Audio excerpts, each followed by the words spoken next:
What's good with YouTube? Y'all already know Big Flocka with a convict's perspective, and I'm gonna smash, dash, and slide on through with that little bit of energy.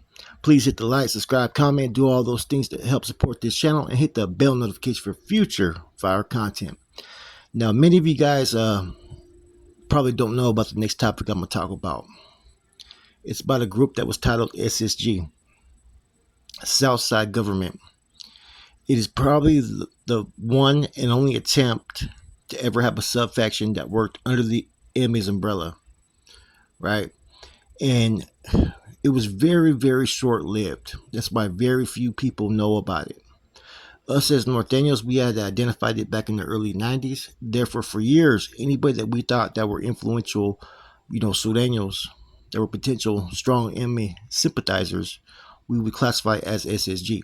Now, SSG, the way it was created was like this. There was an MA member named Vessi Solo Sagado from 18th Street. Now, he was really key in establishing the first taxation, system when he paroled around 1990.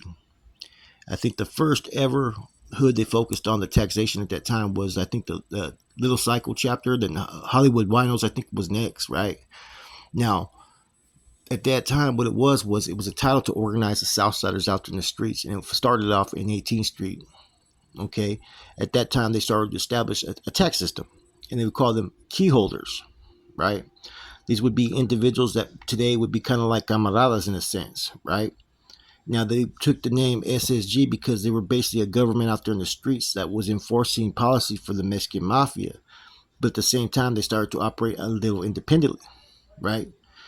A lot of individuals got greedy.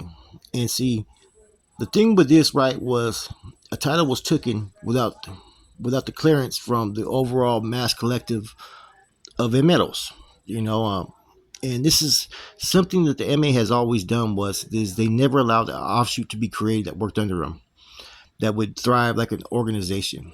They allowed the Southern United Raza term that people used to try to pick up because they didn't feel that was a threat to its organization.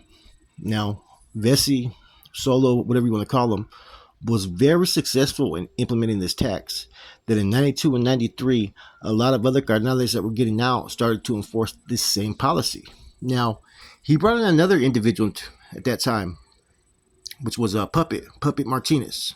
Now, Puppet, of course, took the reins for Vessi when Vessi got locked up, right? But eventually Puppet got locked up, and that's when you had other carnals starting to encroach on other people's territories.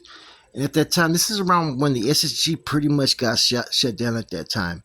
Because see, initially, it was just something that was just to organize the gente, the sureños out there, to be able to collect on the streets and to have a taxing system. So therefore, those that were upholding and doing the duties and responsibilities that were working under the metal, which you would call key holders back then, right, were basically taking the term that they were SSG, they were primos, and they were tied in. Now, very few were able to be presented with that type of status. As we know, the MA and NF work totally different. Whereas the Nuestra Raza went through a recruiting frenzy and had a lot of solid individuals. These individuals that were being recruited into this SSG at that time, I think the majority of them either went no good or became carnales for the MA later on, right? But it was very few that were actually approached with this. It was almost like a secret society. But if anybody thinks that the SSG did not exist, no, it existed. It just didn't last that long. And see, for a while, some brothers were going into the prison system, right? And they were pushing that line. And see, that's where it got a little bit very, very blurry, because you started to have people that were attempting to recruit on those lines. And in some prisons, they had SSG on the main lines. But eventually that shit got shut down. Now, if you think everything was as strong and established as it is today with the communication, no, it wasn't. The 80s was a difficult time where both organizations were fucking rebuilding. And see, the first step in that direction and taking control of the streets was enforcing Sureños to work under emeros. But they seen that this could be a potential problem because they started to see individuals identify themselves as primos, and there were certain tattoos that were being identified as SSG members. That's why today you have the system, the Sureños, which are the camaradas. You have the Southsiders and whatnot, and even the residents. And that was created to basically still maintain the control that the MA had out there in the streets under the Sureños. Because if you let a group start to have recruitment procedures and operate on their own without having checks and balances, the chance of them becoming an offshoot and going off on their own always exists. And so that's the one thing that the MA never let happen. Whereas like the Nusarasa structure started to go off into its own back in the 80s and 90s, the MA kind of was able to shut this down. And see, the MA doesn't really talk about this because number one, the one thing that the MA is always enforced upon its people is that they're not into gossiping. Gossip just not something that Sureños are allowed to do.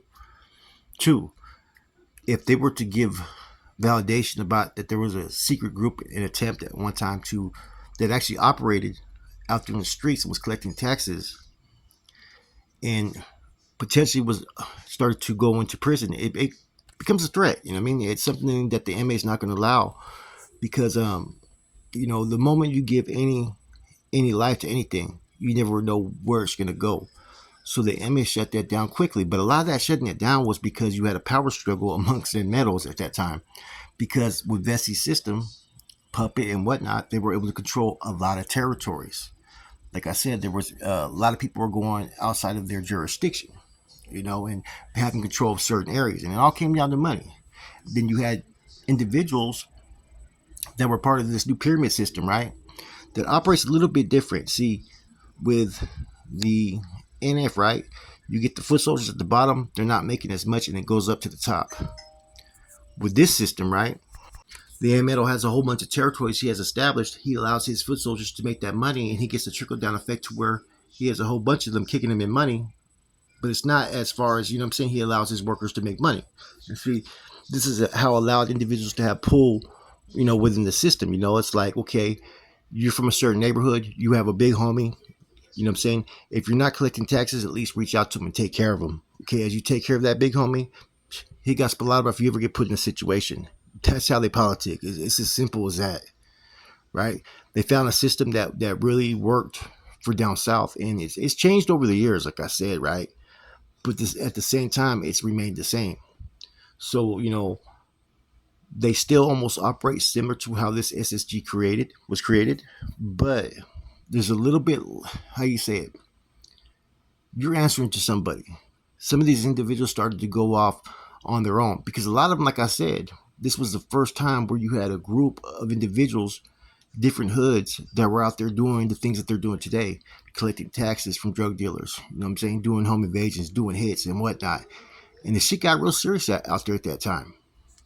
I'm seeing at that time, right, like I said, a lot of the feuding that was going over the territory was between like the Boxer Topo car and all that, even the Carreras and all that, for the taxation and control. You know what I'm saying? And 18th Street was going through a time frame when they were very prosperous. You get what I'm saying? And they had to go back to the traditional system, which is now, as you see it come a lot of works basically for the fucking metals. They're recognized, they put in the work, and they're on that first step towards becoming a potentially carnal in the future, right? And see, this is what made at that time 18th Street a very hated hood because they were the first ones to be an established government out there in the streets. Therefore, Allah, SSG.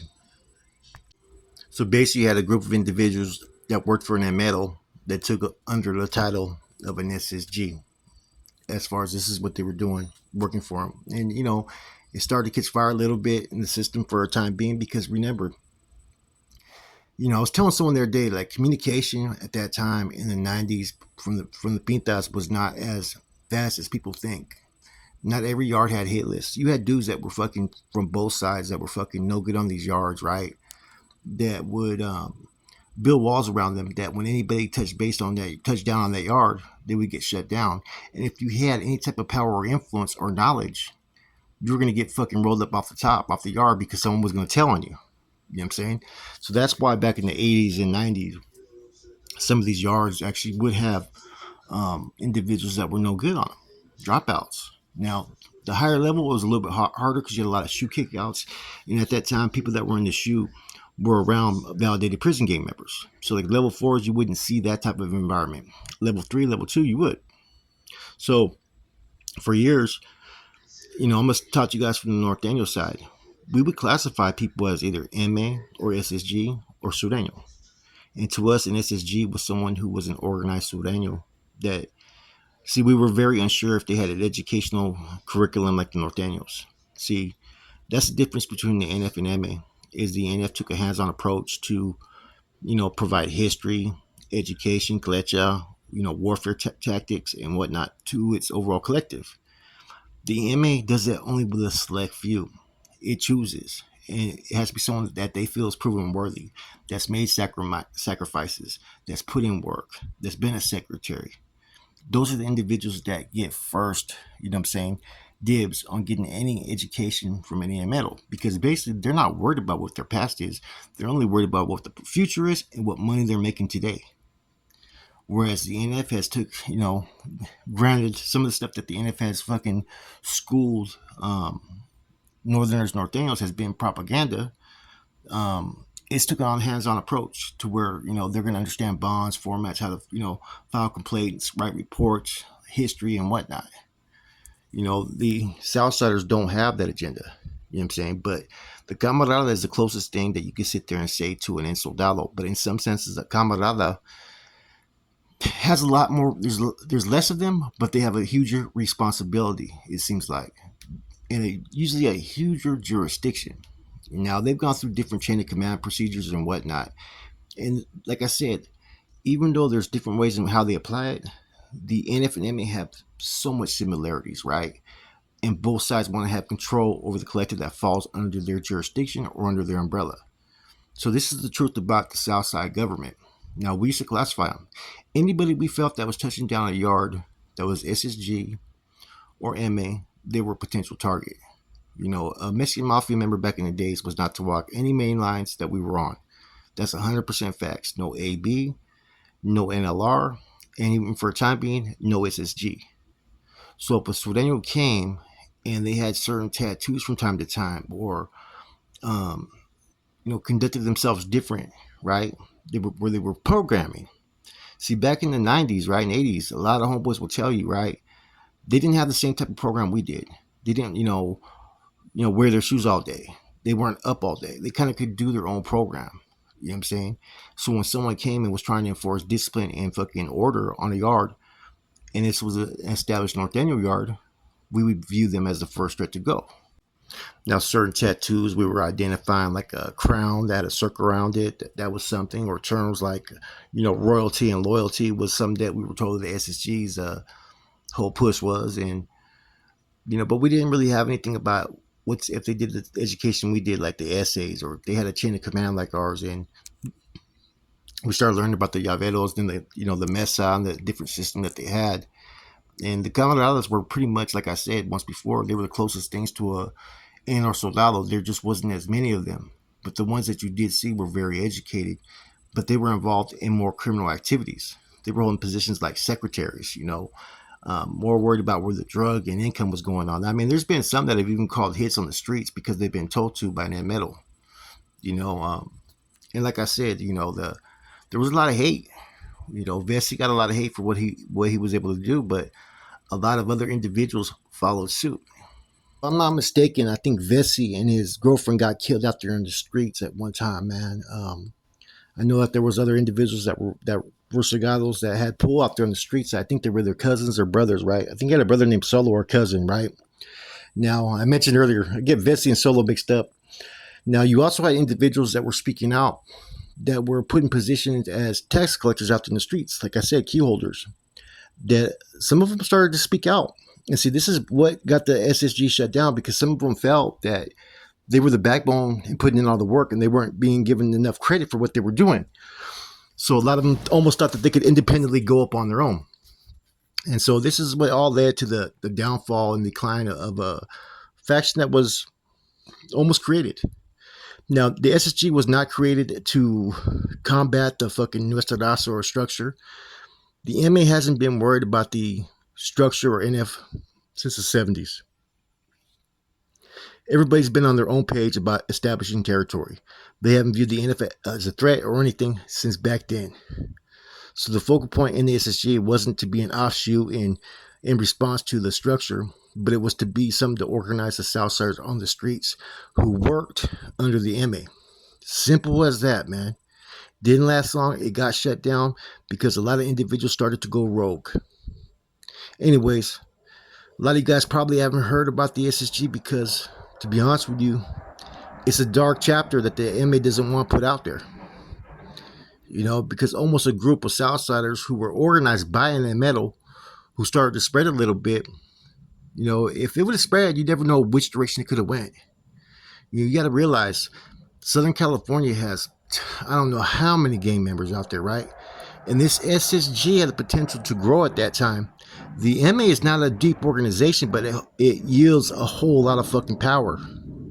So that group that starts anything and starts to gain traction in numbers was a threat to the MA, and therefore it got shut down. Anyways, I hope you guys enjoyed this spill. I'm going to keep on coming, shooting this fire. With that said, I'm gone.